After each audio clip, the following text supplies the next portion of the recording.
که حالا پلیس با ما هرچی دارید فیشنید فرار بکنید. وای سلام علیکم، خسته نباشید، خدمت میکنید. آقا من عجله دارم، بعد خودم خدمت شما میرسم. وای دوم منو گرفت، وای دوم منو گرفت. بچه ها در برید، بچه ها در برید. ارباب یه لحظه این دوم منو ول کن، من مینیکس دوم عمل کردم.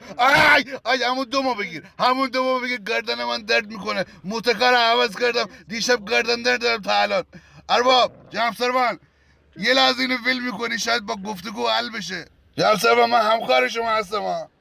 یه لحظه اجازه میدی من خودم معرفی بکنم. رسیبیل نزنی ها، من اطلاعاتی هستم، اطلاعات بیمارستان پارس کار میکنم. آقا اتفاقا من موافق تو رسیانتم. چیزی مسخره بازی اینترنت هست، دفترم نمیذارن که. ارباب من طرف شما، من تو ستاد رئیسی کار میکردم، حکممو نشون بدم. اصلا گوش میدی من چی دارم میگم؟ من لباس توری پوشیدم بله، ولی بقیه همه لخت بودن که. چرا اونا رو نمیگیرید؟ بقولن شما میخواید منو بخورید نه؟ نهار ندادم به شما اونجا؟ با اصلا باشه من بد حجاب، اونه که 2000 تا مایه دیروز اختلاس کرد اونو چرا نمیگیرید؟ آقا روز پدر بزرگواری بکن بدم من برم.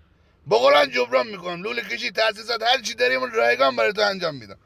یه لحظه اینو شل میکنی حداقل من گردن منو ول کنم. ای پدر سگ بی شرف ان، الهی زیر ماشین برید بی شرف.